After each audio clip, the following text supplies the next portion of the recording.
Hi guys, today we are going to be solving another easy problem from LeetCode. This problem is called valid parenthesis. We are given a string containing different types of brackets in different orders, and we have to check if that given string is valid or not. So we would be given three different types of brackets as you can see here, and each opening bracket must correspond with its closing bracket. So this must correspond with this, and this, and this, and this. So every open bracket must have its closing bracket. So some of the valid examples are like this, and we could also have nested brackets like this, because every opening bracket has its corresponding closing brackets, and opening bracket must to be followed by a closing bracket, and not vice versa. That is, we cannot have a case where this is like this is invalid. So with the basics done, let's just go into how we are going to be doing this. So first of all, what we have to do is have some kind of a way to store this. That is, this must is related to this. So we have to have this stored for later use. That is, this is an open bracket and that is a closing bracket that corresponds to this. And what could we use? Which data structure can we use to do this? The answer is hash map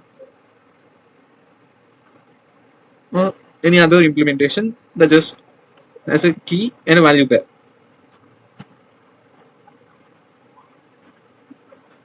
So we would be having a hash map that contains the key as the opening bracket and the value as the closing bracket, like this.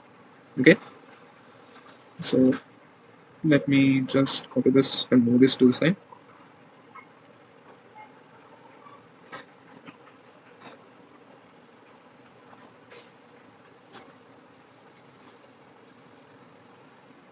Okay. Now that we are done with that, next. So we are given a string s, right?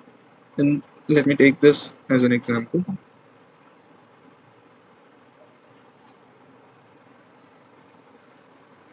Okay.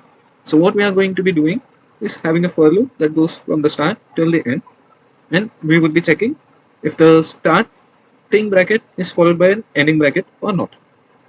And how would we be doing this? So what we have to do is keep track of this bracket. That is, we have to keep track that we got an opening bracket of this type. Okay, and then we move this way.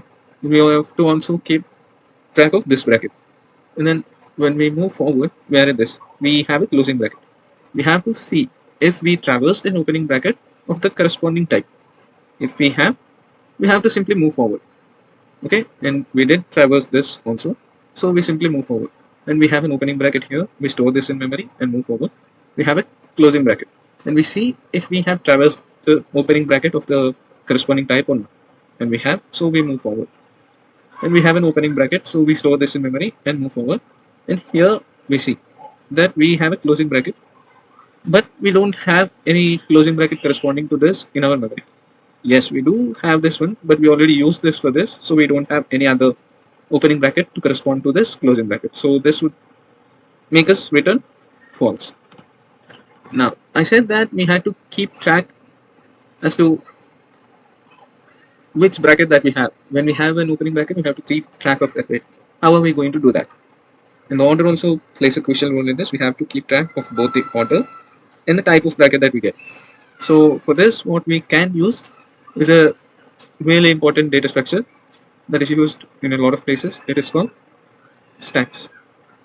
So what are stacks? Stacks follow the order of first in, last out. That is, you would be having a stack. This is a stack. The thing that you put first is the last thing that you would be getting when you remove that.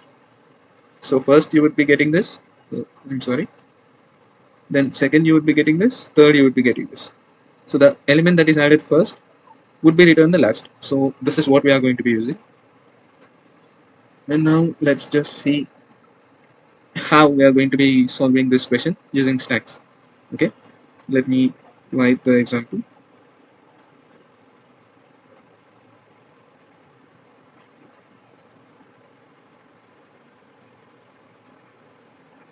Okay, and here we are going to be considering the stack. So as I said, we have a for loop that goes from the start till the end. When we find an opening bracket, we push that to the stack, okay, and move on. And when we have a closing bracket, what we do is pop the top element from our stack, okay, and then check in the hash map which it corresponds to. This corresponds to this, and then we will be checking if that is what we have at the correct index. Okay, we have that at the correct index.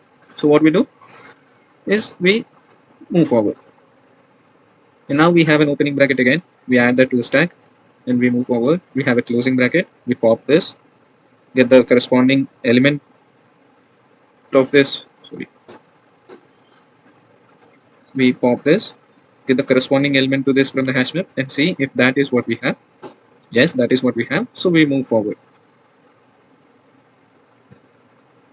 Again, since we have an opening bracket, we add that to the stack and move forward. We have a closing bracket. We pop the top element from our stack and then check it, check the corresponding value to this popped one in our hash map and comparing that with the current element. This is true, so we move forward. Again, we have an opening bracket. We add that to our stack, move forward. We again have an opening bracket. We add that to stack.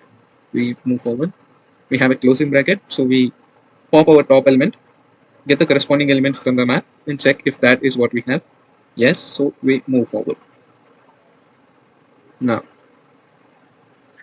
we again have a closing bracket. So what we do, we remove our top from a stack, get the corresponding element and check if that is what we have. Here we see that these two don't match, so this is not a valid solution.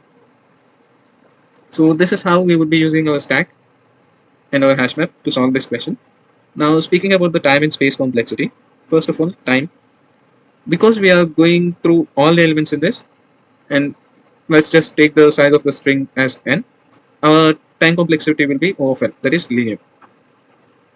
Now coming to space, because we are using a stack and this could store the maximum of n elements, that is the string, entire string itself, because we could have a case where we don't pop even once, we have only the all opening brackets.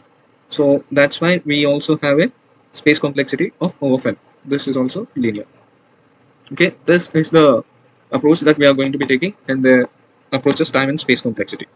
Now let's just see how we could code this. So as I said, first of all, we would be having a map of char and char that is going to be storing the key and value pairs.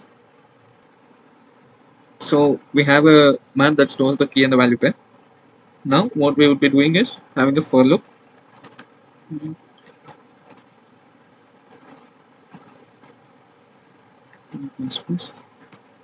In here, what we would be doing is first getting this, and we would be having a condition, that is checking if equals any of the opening brackets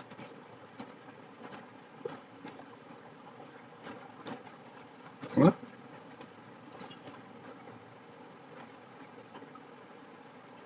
so if we have any of the opening brackets, what we do is push into the stack. So for that we also need a stack.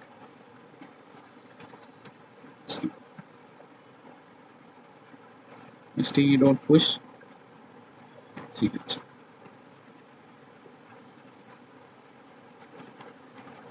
So else, if we have a closing bracket, first what we see is if our stack is not empty. Because if our stack is empty, that would mean that we don't have any opening brackets corresponding to the closing bracket. So that's why we would return false in this case. Return false. Now, if our stack is not empty, what would we be doing? Checking if empty of stack dot top equals the current character that bracket that we have. This is also a for loop. Sorry, if condition. If this is true, we don't do anything. But if this is false, that is, if the stack top corresponding element does not match with our current element, then we return false. And then finally, what we do, here else, if the top matches, we should also do one more thing. We should pop the top element, right? So that, and finally, if our stack is empty and we also completed the for loop, then this would mean that the string is valid. So what would we be doing? Returning true. Else we would be returning false here. So this is the code. Let's just run and see. Okay, I seem to not have put. Uh, okay, so this worked out. Let's just submit and see.